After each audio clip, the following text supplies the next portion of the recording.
Madame, Monsieur, merci de rester à notre compagnie. C'est la seconde partie du New World Forum Togo, Convention démocratique des peuples africains ou dynamique Monseigneur Pose. Alors, quelle perspective? C'est le thème de l'émission que nous animons avec Madame Brigitte Kafu Adjamagbo Johnson et la coordinatrice justement donc de la dynamique Monseigneur Pose, secrétaire général de la CDPA, Convention démocratique des peuples africains. Madame, donc nous entamons cette seconde partie à la suite de la première où nous parlions de la concertation nationale des acteurs politiques, NAP, qui a accouché de certaines conclusions. Donc, malgré votre absence, vos camarades y sont allés. Est-ce que vous vous êtes senti trahi ou vous avez laissé faire? Ben, écoutez, tout ce que je constate et que la DMK a déjà dit clairement, c'est que on ne nous a pas écoutés, on a eu tort. On a eu tort de ne nous avoir pas écoutés parce que les discussions n'ont rien réglé, n'ont en rien trouvé une solution à la crise que traverse notre pays. Et vous avez bien vu l'accueil qui a été réservé au consensus qui a été trouvé là-bas, ainsi qu'aux réformes de lois qui ont été faites récemment conformément au consensus dégagé.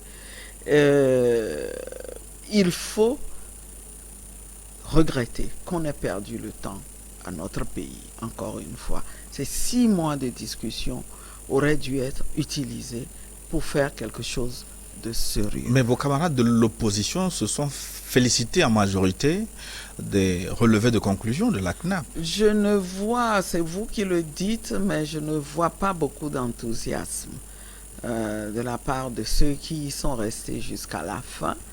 Je ne vois pas d'enthousiasme. Et quand même, quand bien même ils seraient enthousiastes, ce qui est important, c'est qu'est-ce que les populations en pensent. Nous sommes quand même en démocratie et on ne peut pas gouverner, on ne peut pas agir en tant qu'acteur politique sans se soucier de ce que pensent ceux qu'on dirige ou ceux qu'on aspire à diriger. Et c'est sur ce plan que moi je constate que nous Togolais nous attendions autre chose. Mais il y a eu des avancées selon certains partis, notamment dans l'organisation de la CENI, la loi sur les manifestations publiques, beaucoup de sujets ont été débattus. N'avez-vous pas remarqué quelque avancée que ce soit? Non, permettez-moi de ne pas être du tout du même avis. De ne pas être du même avis. Vous voyez, ce qu'il faut, c'est régler les problèmes de fond.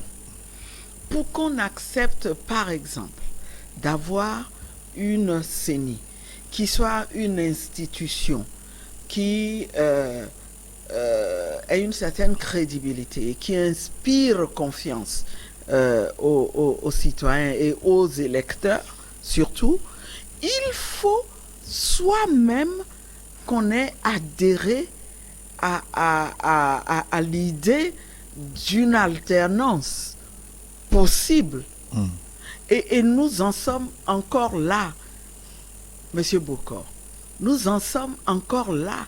Donc, tant que vous avez un adversaire qui n'est pas dans cette logique, mais qui n'est animé que par le souci permanent de se maintenir, mais vous l'aurez en pensant pouvoir obtenir de cet adversaire une structure de gestion des élections qui soit véritablement équilibrée, qui soit indépendante et qui puisse faire son travail de manière à refléter vraiment le choix, le libre choix des Togolais.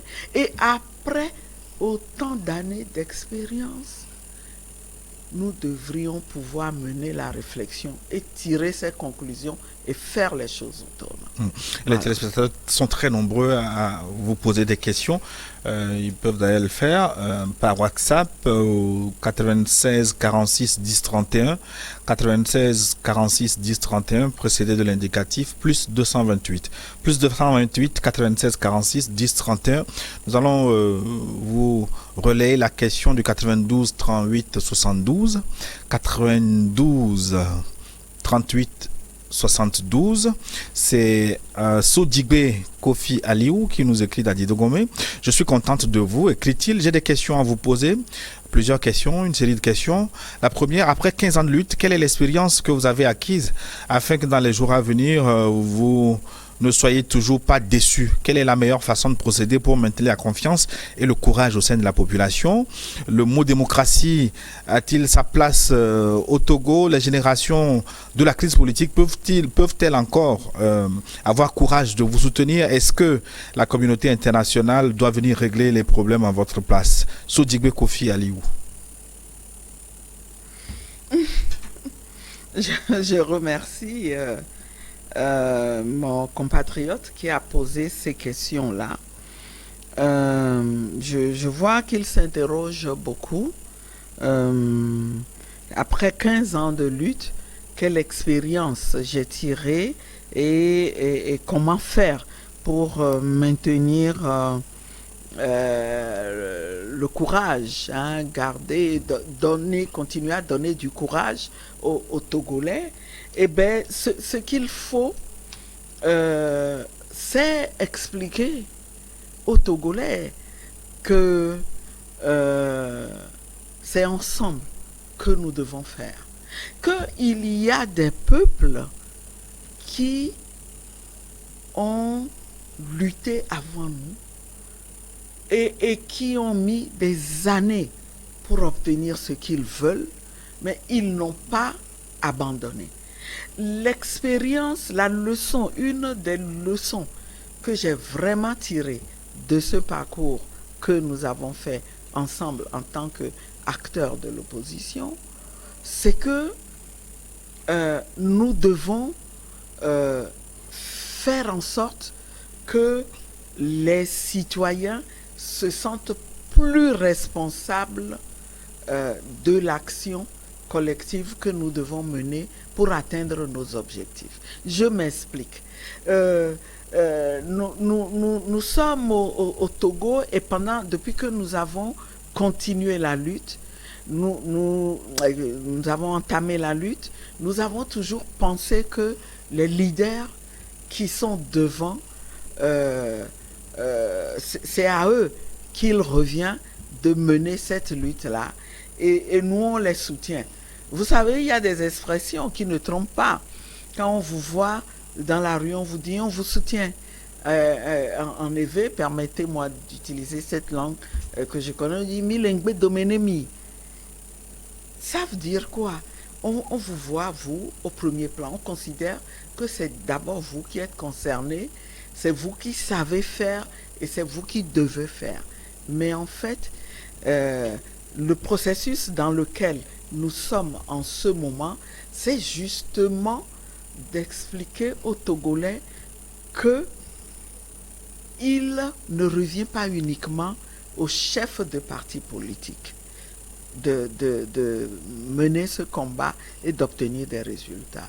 Il ne revient pas uniquement aux partis politiques. Nous ne devons pas nous enfermer dans les carcans de partis politiques, mais les partis politiques, ça ne veut pas dire qu'ils n'ont plus leur rôle, qu'ils ne doivent plus exister, mais il faut qu'ils se comportent comme des acteurs qui animent le combat qui doit devenir de plus en plus un combat citoyen où d'autres acteurs jouent un rôle aux côtés des acteurs politiques. Plus rapidement, il a évoqué le sort de la communauté internationale. Il semble dire que vous faites trop confiance à cette communauté internationale. Ils ont raison. Ils ont raison. Ça fait partie des leçons à tirer aussi. Nous avons toujours pensé que la communauté internationale, ayant s'engageant sur la base d'un certain nombre de valeurs, qui sont des valeurs dont les Togolais aussi poursuivent la réalisation, nous avons pensé que spontanément et logiquement, cette communauté ferait tout pour le respect de ces valeurs. Mais l'expérience nous a montré aujourd'hui que c'est d'abord nous. C'est d'abord nous, mais attention, ça ne veut pas dire que nous ignorons la communauté internationale. Il faut quand même se rendre compte que nous ne vivons pas, le Togo ne vit pas en autarcie et ne pourra jamais vivre en autarcie. Donc, cette communauté internationale sera toujours un partenaire, mais il nous revient d'abord à nous, Togolais, de régler nos problèmes. Et c'est là que nous sommes tous interpellés individuellement comme collectivement. La question d'Alognon Yao Agbessi, après 30 ans de combat politique, peut-on dire que l'opposition togolaise a échoué? L'opposition togolaise a-t-elle les outils nécessaires pour arriver à bout du régime? À qui la faute alors? Peut-on aboutir à une négociation sans rapport de force? Il y a plusieurs considérations. Est-ce que l'opposition togolaise a échoué? Oui, dans une certaine mesure, puisque nous n'avons pas atteint nos objectifs. Mais je ne voudrais pas que ce soit un motif de découragement. Parce que c'est un combat qui est inscrit dans le temps. Ce n'est pas parce que vous avez perdu une bataille, ça tout le monde le sait, hein, que vous avez perdu une guerre que vous menez. Mais le problème, vous ne semblez pas tirer les leçons des échecs du passé, parce qu'ayant lu le combat pour un Togo démocratique d'Agboibo, par exemple, oui, il a fait un diagnostic peut-être qui a un corpillon tiru. Il estime que l'opposition a souvent échoué parce qu'elle confond les logiques d'amitié à la logique de conquête du pouvoir. Ben, écoutez, je lui laisse la responsabilité de cette analyse. C'est d'ailleurs votre analyse à la CDPA quand vous disiez multipartisme d'abord, démocratie ensuite. Je ne pense pas que ce soit vraiment cette analyse-là. Ce que nous disons à la CDPA et qui est vraiment d'actualité aujourd'hui, c'est que dans notre combat, nous avons obtenu des victoires d'étape. Et l'une de ces victoires, c'est le multipartisme. C'est le droit pour les citoyens de créer des partis politiques conformément à des idéologies auxquelles ils croient. On l'a fait, mais il s'est fait que l'existence de plusieurs partis politiques à elle seule ne fait pas la démocratie. La preuve, l'adversaire qui n'a fait que faire semblant d'avoir accepté que le Togo aille en démocratie, c'est jouer de nous en utilisant ce multipartisme-là, justement, pour même récupérer un certain nombre d'acquis et pour diviser constamment l'opposition qui est censée aller vers la consolidation de la démocratie. C'est là où la CDPA a commencé à dire très rapidement, attention, nous avons le multipartisme, mais nous n'avons pas encore la démocratie. La preuve, il y a encore pas mal d'obstacles. Les institutions, on les instrumentalise, on détourne les lois que nous nous sommes données, on prend la liberté de modifier la Constitution, notre loi fondamentale, de manière unilatérale. Eh bien, dans ce contexte-là, faisons bloc. Ne commençons pas tout de suite à vouloir jouir des prérogatives de partis politiques en démocratie, parce que nous ne sommes pas en démocratie. Allons, mettons-nous ensemble pour aller chercher cette démocratie. Ensuite, nous pourrons créer les conditions pour que les règles de compétition démocratique fonctionnent entre nous. En fait, c'est ça. Et ça a été une des erreurs que nous avons faites au sein de l'opposition. Parce que très peu d'acteurs y ont adhéré.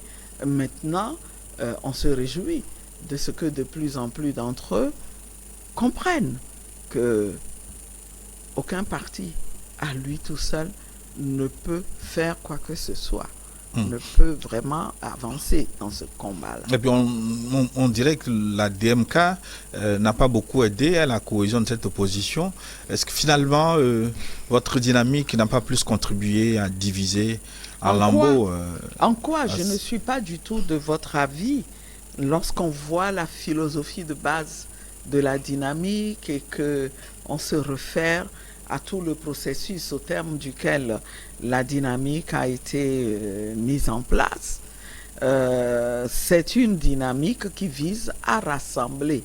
Mais étant donné que les enjeux électoraux ne permettaient pas à tout le monde d'accepter de jouer le jeu, ceux qui ont accepté de se rassembler, ils se sont rassemblés et aujourd'hui, nous n'arrêtons pas de le dire. Nous sommes ouverts. Nous sommes ouverts. Nous avons tapé à des portes qui nous ont été fermées au nez. Mais nous discutons avec d'autres acteurs et nous croyons vraiment que c'est en étant ensemble, en mutualisant nos ressources, nos énergies, nos forces, que nous arriverons à bout, que nous atteindrons l'objectif. Oui. Vous avez l'expérience des regroupements politiques de l'opposition. La C14, vous l'avez pilotée pendant longtemps, elle a explosé entre vos mains. La DMK n'a pas réussi à rassembler toute l'opposition. Quel est le virus qui dérange au sein de l'opposition? Pourquoi vous ne pouvez pas travailler en synergie? La difficulté à transcender les intérêts partisans, je dirais tout court. C'est ça. C'est cela qui a été à la base de tous nos problèmes. Voilà. Maintenant, vous paraissez plus divisé que jamais. Les grands blocs politiques de l'opposition se regardent dans ce chien de faïence. La DMK et l'ANC, par exemple, qui réclament de vous des excuses publiques. Est-ce que vous êtes en mesure de faire le pas là?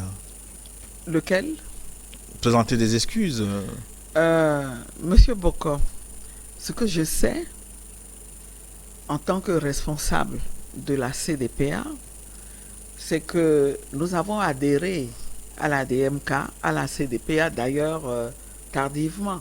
Si vous vous souvenez, nous avons bien mûri la décision que nous avons eu à prendre. Nous avons pesé, repesé un certain nombre de considérations, notamment les considérations liées aux candidats que nous étions tous censés soutenir. En l'occurrence, le candidat Kojo Agbeyome, mais nous sommes arrivés à la conclusion qu'il faut y aller. Il faut soutenir parce qu'après plusieurs années de lutte, il faut faire les choses autrement.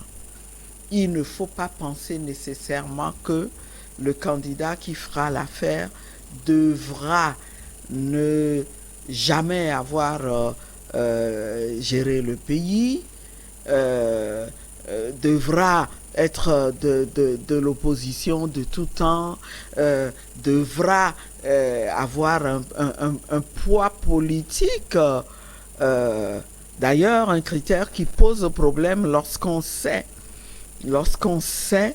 que les élections ont toujours été problématiques. C'est amusant de voir à quel point les gens revendiquent un poids politique donné tout en soutenant, en reconnaissant qu'on n'a jamais eu des élections transparentes au Togo. Donc, après avoir fait cette analyse-là, nous nous sommes dit non.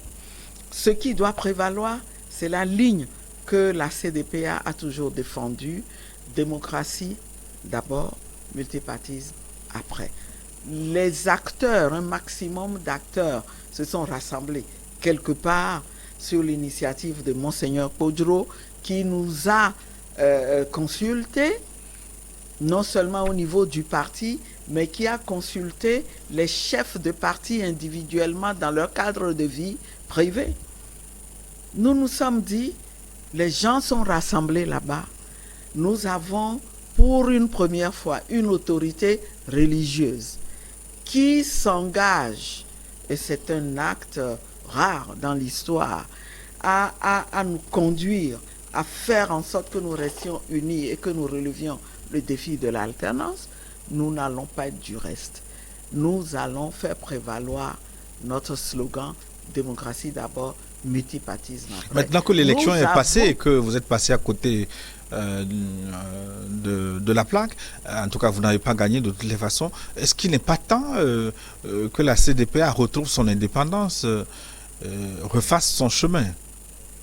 Pourquoi faire? Pourquoi faire si le pays est bloqué parce que on n'arrive pas à instaurer la démocratie? Parce que la dynamique, Monseigneur Kodjo n'a pas réussi non plus à rassembler toute l'opposition. Mais attendez, est-ce que vous pouvez forcer quelqu'un à jouer collectif quand il n'est pas convaincu qu'il doit jouer collectif? Vous savez, dans l'histoire, il y a eu des combats qui ont été menés, je ne sais plus qui me rappelait entre hier et aujourd'hui que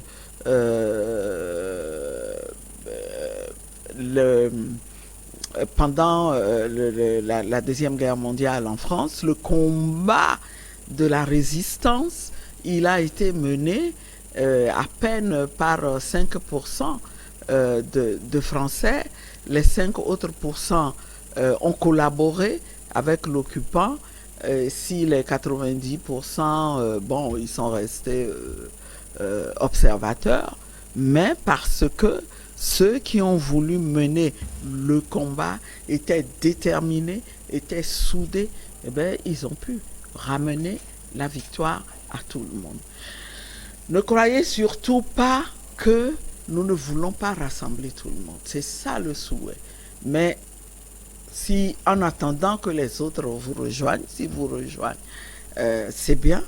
Mais vous qui êtes ensemble, vous avez la responsabilité historique de mener le combat à terme. Et qu'est-ce que la DMK aujourd'hui? Parce que les grands blocs politiques de l'opposition sont en dehors de la dynamique. Je parle de l'ANC, l'UFC, le CAR, le PNP. Qu'est-ce que la dynamique, Monseigneur Kodjo? C'est des petits blocs qui sont dans la dynamique, c'est ça? C'est ce que vous voulez dire? Comme les d'aucuns le disent, que c'est des poids légers qui sont dans la dynamique. C'est qu'on n'a rien compris. On n'a rien compris à la dynamique du jeu collectif. Le poids qui est même problématique, je l'ai dit tantôt et je le réitère, des individus ou des acteurs tout seuls, ce n'est pas ça qui compte. C'est la dynamique dans laquelle, la dynamique d'action collective qui permet de donner les résultats. Et je veux dire haut et fort que quand on est acteur politique de l'opposition dans ce pays et qu'on n'a pas compris que les Togolais étaient largement en avance sur nous parce que de toutes les campagnes, de toutes les activités politiques que j'ai eu à mener dans ce pays en tant qu'actrice de l'opposition, j'ai toujours entendu les Togolais nous dire « Regroupez-vous, mettez-vous ensemble pour faire face à l'adversaire ». Et j'ai vu les Togolais, ils sont cohérents, ils ont toujours donné la prime au rassemblement. Mais est-ce que vous n'avez pas fait une erreur? Et ce qui est regrettable, c'est qu'il y a des acteurs qui ont toujours bénéficié de cette prime, mais qui n'ont pas voulu. Justement, est-ce que vous n'avez pas fait une erreur de casting vous-même, en tant que Madame Kafui Adjamagbo-Johnson? Est-ce que votre personnage n'aurait pas été moins clivant que le candidat que vous avez choisi? Vous voyez, quand on est dans ce jeu-là, l'ego ne compte pas. La personne de soi Ça ne compte pas. Ce qui compte, c'est le combat que vous voulez mener. Ce qui compte aussi, c'est ce qui peut être le dénominateur commun. Vous auriez pu être facilement dénominatrice commune de l'opposition, parce que vous avez longtemps dirigé la C14, où ça a fait l'unanimité. Est-ce que les autres partis de l'opposition auraient moins de mal à vous soutenir que... Vous voyez, le véritable problème, c'est que on n'est pas prêt à jouer le jeu collectif parce que on pense que le collectif va à l'encontre des intérêts partisans. Ça peut être vrai dans l'immédiat, mais à terme, eh ben, tous les partis politiques vont y gagner dans la mesure où on aura fait sauter le bouchon et qu'on créera les conditions pour que le pays avance et que la démocratie, les règles démocratiques puissent jouer. En ce moment-là, eh bien, le meilleur, il gagnera forcément. Et il gagnera à la régulière et de façon claire. On va répondre encore à quelques téléspectateurs qui nous écrivent par WhatsApp au 96 46 10 31, procédé de l'indicatif plus 228. C'est Richard, notre fidèle de Cara, 91 62 16, 91 62 16. Ma question est justement de savoir, madame, pensez-vous, et parlant de vos perspectives, ne pensez-vous pas, en toute honnêteté et humilité, que vous devez drastiquement changer vos méthodes politiques de conviction et de convergence de la population dont vous clamez toujours défendre l'intérêt supérieur que de vous réfugier dans l'atteinte de vos objectifs par la violence, la discorde, la haine, etc. Parce qu'en réalité, nous ne vous voyons jamais, par exemple, vers le nord du Togo poser des actions qui emportent l'adhésion de la dite population, à moins de me démontrer le contraire. Richard de Cara. Je salue ce compatriote qui écoute cette émission-là depuis Cara. Et je voudrais lui dire que en réalité, il ne sait pas vraiment ce qui se passe au niveau des partis. Je peux parler pour la CDPA, je peux parler pour d'autres partis qui ont des représentants dans la partie septentrionale et même à Cara. Mais est-ce qu'il ne sait pas ce que subissent ces représentants-là? Est-ce qu'il ne sait pas à quel point on fait tout pour nous empêcher, nous responsables, d'aller mener des activités là-bas? Mais on a bravé quand même certaines fois. On a bravé pendant la campagne électorale, mais en dehors de la campagne électorale, vous ne vous faites plus signaler dans certaines zones du pays. En dehors de la campagne électorale, est-ce que vous nous voyez nous promener aussi plus dans les autres parties du Togo que dans la partie septentrionale? Je m'inscris en faux contre cette observation-là. Et la réalité, c'est que malgré nos contraintes, quand nous pouvons nous déplacer en tant que premier responsable et aller quelque part, on y va. On y va. Alors j'aimerais retourner à mon compatriote cette question. Est-ce qu'il croit que, en âme et conscience, il croit que je peux me lever aujourd'hui et aller mener une activité à Cara, par exemple, rencontrer mes concitoyens et leur parler? À la CDPA, nous avons l'habitude d'organiser des activités pour nos militants.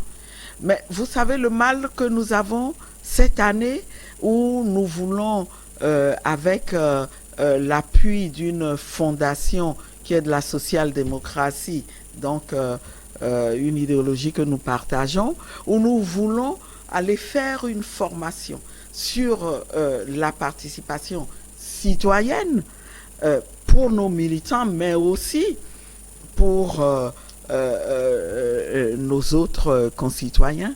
Vous pouvez imaginer depuis combien de temps on nous empêche d'aller. D'abord, on n'a pas besoin d'être autorisé. Nous avons écrit pour informer. On nous dit, Ah, c'est une matière assez pointue. Vous pouvez nous envoyer le programme de formation. On envoie le programme de formation. Ah, tout le monde ne peut pas, ne fait pas cette formation qui veut. Quelles sont les personnes ressources que vous avez? On peut avoir la liste de vos personnes ressources. Et finalement, on vous dit, bon, en raison de la situation de crise que nous envisageons, on va vous demander de continuer, de commencer déjà à penser à choisir une autre date. Si vous avez l'impression qu'il y a des tracasseries administratives qui vous sont imposées? Absolument. Ça fait partie des moyens que le régime utilise en croyant faire en sorte que une partie du Togo, ou en tout cas les citoyens qui sont à l'intérieur du pays, ne participent en rien à ce mouvement d'ensemble qui est en cours et qui vise à instaurer la démocratie. Je voulais relever quelque chose dans ce que mon concitoyen a dit. Il a parlé de violence, il a parlé en tout cas, qu'il ait évoqué la violence.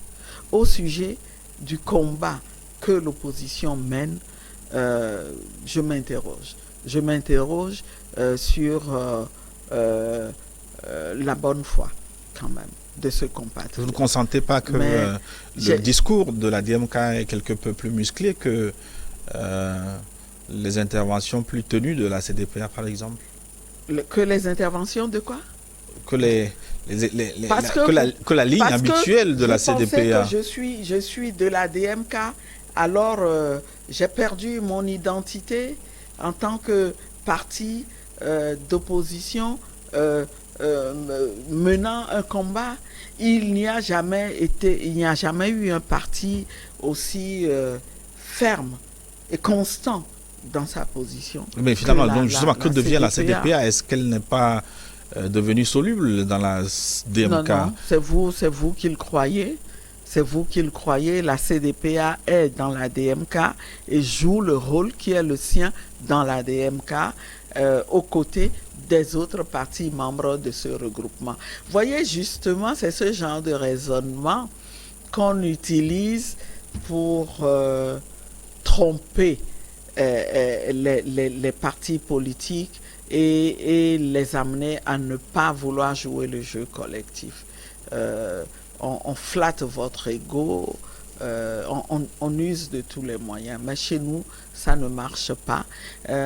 Nous avons fait un choix qui est un choix dur depuis la création de la CDPA, parce que nous avons compris que le moment n'est pas encore venu pour que nous nous battions pour nos intérêts partisans.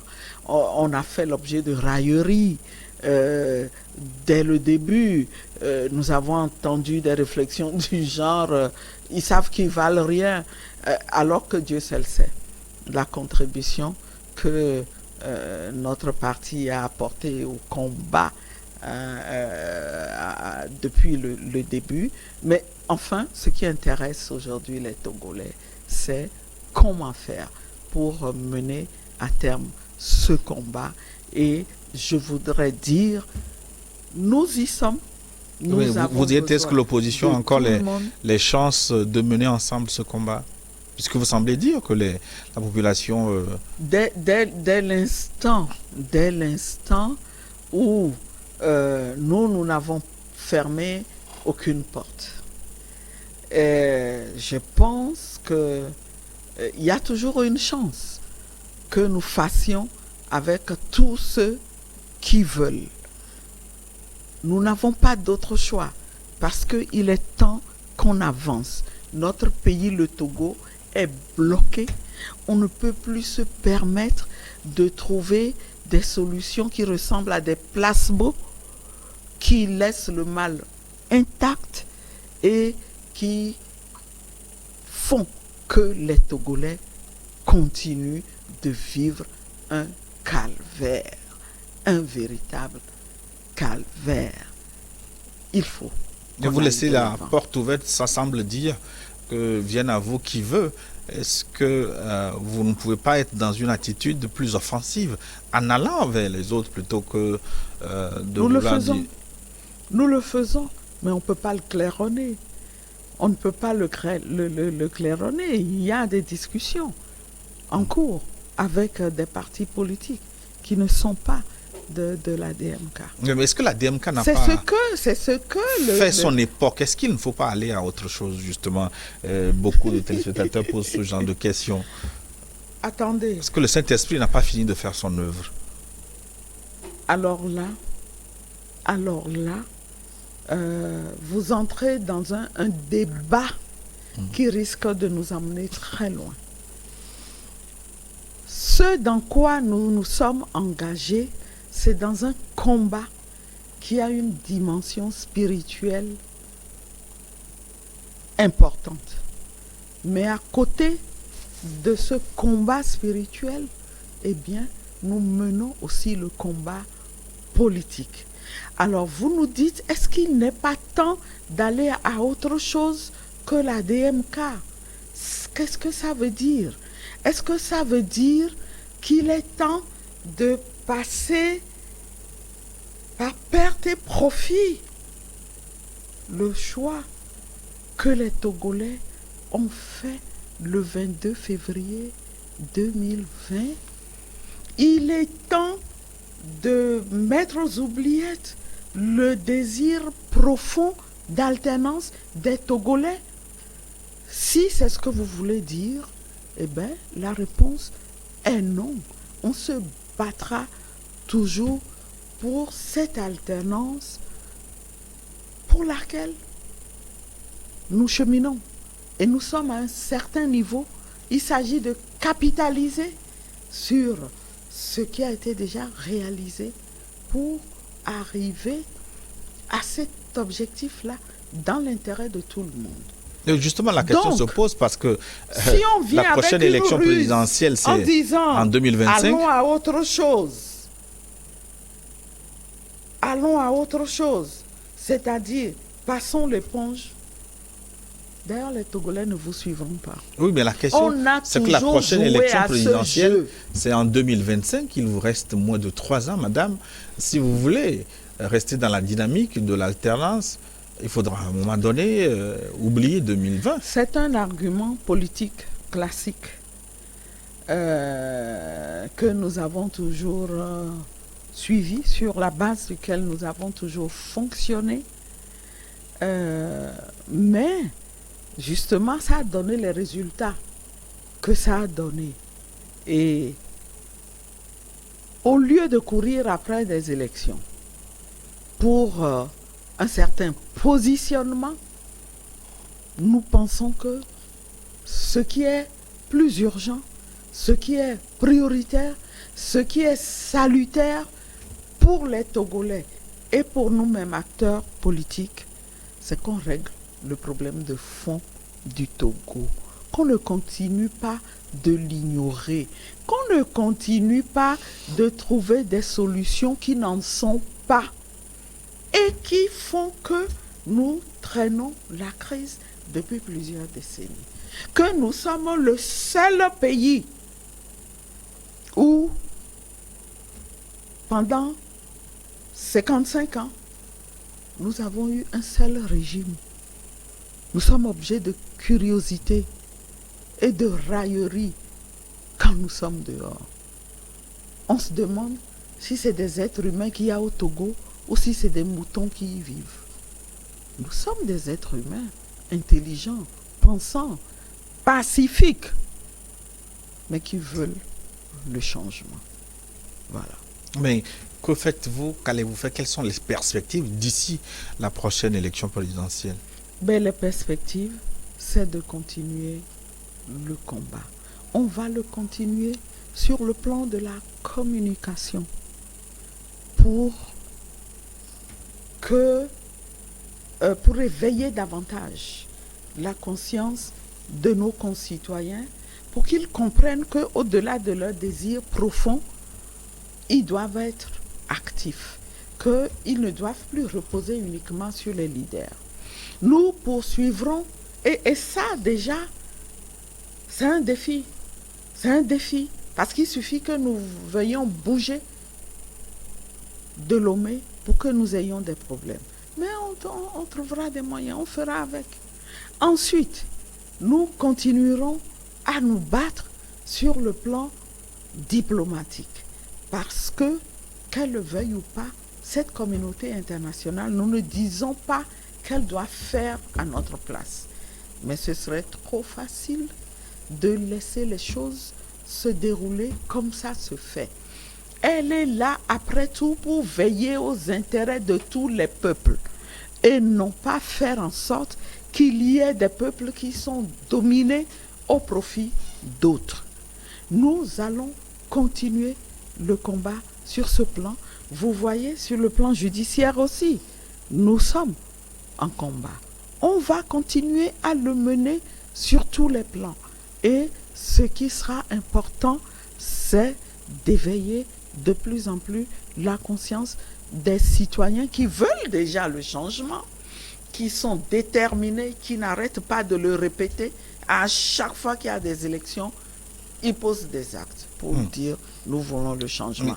Mais maintenant, dans quelle orientation faire ce combat? En dehors des élections, vous devez être actif. Oui, justement, en dehors des élections, j'ai quelques questions à vous poser là-dessus. Mais quelle serait l'orientation de votre combat vers 2020 ou 2025? Mais l'orientation du combat, c'est d'abord et avant tout le changement. Le changement par quel bout? En réclamant nous ne sommes pas conditionnés nécessairement par la tenue des élections. Nous ne disons pas que les élections ne constituent pas un moyen, je l'ai dit, mais nous ne sommes pas conditionnés absolument par ça. Parce que nous sommes conscients de ce que, pour que ça reste un moyen prospère d'alternance, il faut réunir les conditions. Et c'est pour ces conditions-là que nous nous battons. Et beaucoup de téléspectateurs estiment que vous passez souvent votre temps à vous occuper des élections, mais dès lors que les élections sont passées, vous oubliez les questions existentielles de vos citoyens. Ils ont évoqué notamment la question des enseignants avec la récente grève, des questions de décentralisation. Est-ce que vous préoccupez plus des élections que du quotidien de vos citoyens? Non, je pense que c'est une vision erronée. La preuve, je ne fais plus de sorties, nous ne faisons pas de sorties. La DMK, à sa sortie, sa dernière sortie, s'est exprimée sur toute une panoplie de sujets, parmi lesquels, eh bien, les questions sociales, les questions d'ordre existentiel pour les Togolais. Et nous avons donné notre point de vue, nous avons indiqué des orientations que nous aurions suivies si nous avions été en mesure de prendre des décisions concernant ce pays. Le problème des enseignants, nous en avons parlé et nous disons, nous sommes vraiment, comment dirais-je, étonnés, et au-delà de l'étonnement, nous nous demandons mais comment on peut traiter de la sorte une couche socio-professionnelle qui joue un rôle clé dans le devenir des ressources humaines, qui constituent la première ressource du Togo, des gens qui consentent beaucoup de sacrifices. Et cette gouvernance-là, nous ne la comprenons pas. Que massivement, un responsable étatique décide comme ça de sanctionner des enseignants après avoir dénié leur droit de grève. Nous disons, il ne s'agit pas de déni de droit de grève, mais oui. Que ce la qui grève n'aurait pas passé, respecté les... Non, ce qui s'est passé est bel et bien un déni du droit de ces enseignants-là d'aller à la grève. Encadrée juridiquement. Elle est encadrée et heureusement qu'ils ne sont pas muets, ils s'expliquent. Et je suis heureuse que ces enseignants soient déterminés et qu'ils veuillent pour une fois mener le combat jusqu'au bout. Mais que pensez-vous? On ne peut pas jouer Est-ce que le avec contexte est l'éducation. favorable pour des revendications sociales, le contexte de la crise sanitaire avec les ressources de l'État La crise sanitaire ne peut pas être un prétexte pour faire tout ce qu'on veut. Vous faites allusion certainement aux moyens financiers qu'il faut pour donner satisfaction aux enseignants. Mais d'abord encore faut-il reconnaître que leur revendication est légitime. Voyez-vous, ce protocole-là, pour lequel d'accord avec les enseignants. Les enseignants se battent, mais il ne date pas d'hier. Ils réclament une prime d'incitation. Il ne date pas d'hier. Et un gouvernement de bonne foi aurait planifié ce paiement. Alors, vous demandez aux enseignants de tout le temps consentir des sacrifices, alors que dans le même temps, vous montrez que vous ne voulez pas gérer de manière rationnelle et les ressources de notre pays. Il y a eu des scandales qui ont été soulevés et qui représentent d'énormes pertes en argent.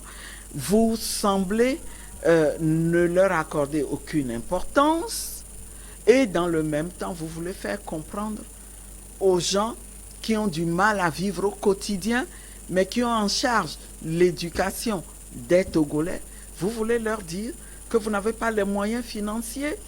Eh bien, tout dépend de là où on met les priorités. Et c'est ça. Et donc, il faut que ces priorités-là reviennent à l'éducation, reviennent aux conditions de travail des enseignants, reviennent à l'amélioration de l'infrastructure dont on a besoin. Une dernière préoccupation avant votre dernier mot, madame. C'est un téléspectateur qui ne comprend pas votre positionnement derrière la dynamique Monseigneur Pojro, une dynamique d'une obédience chrétienne alors que le Togo est un pays laïque. Oh, cette dynamique n'est pas d'obédience chrétienne. Nous disons qu'il y a une dimension spirituelle et ça ne veut pas dire que on ne travaille que dans une optique chrétienne. Il y a avec nous, vous avez vu, aux côtés de Monseigneur Pojro, vous avez vu des imams, vous avez vu des prophètes. Monseigneur Pojro a tendu la main et Monseigneur Pojro a reçu même des prêtres vaudous, ou en tout cas de religion traditionnelle. Donc, de grâce, c'est peut-être une erreur de vision. Nous ne sommes pas un mouvement religieux d'abord, nous restons bel et bien un mouvement politique, même si nous avons comme parrain un religieux. Justement, est-ce qu'il n'y a pas quelque chose de gênant qu'un religieux de sa trempe, un archevêque émérite, se trempe dans la politique jusqu'à sa soutane? Avant d'être archevêque émérite, il est citoyen. Et il faut connaître la trajectoire de Monseigneur Pojro pour comprendre que c'est quelqu'un qui a toujours été destiné à jouer un rôle clé dans la vie publique de son pays. Il n'a pas demandé d'abord à faire face à cette animosité des premiers responsables de ce pays quand il s'est agi de le sacrer comme évêque. Et il n'a pas demandé à être le président de la conférence nationale souveraine. Il était tranquillement dans son coin quand on est allé le chercher. Il n'a pas demandé à présider le Parlement de transition qui a été mis en place. Malheureusement, on n'a plus beaucoup de temps pour revisiter ce pan de l'histoire du Togo. L'histoire de Monseigneur Pojro, c'est l'histoire d'un destin. C'est quelqu'un qui est animé par la volonté ferme de quitter ce monde en sachant les siens en de bonnes mains sur la bonne voie. Merci infiniment. Madame Brigitte Adjamagbo-Johnson, merci d'être passée chez nous. Merci à vous aussi de m'avoir invité. Et la prochaine fois, vous nous donnerez la recette de ne pas avoir des rides malgré le temps qui passe. Si, il y en a, je vais vous acheter des loupes, peut-être que vous verrez plus clair. Merci. Et nous arrivons donc à la fin de notre forum. Merci de votre aimable attention. Dans un instant, une nouvelle édition du journal sur votre chaîne. À très bientôt.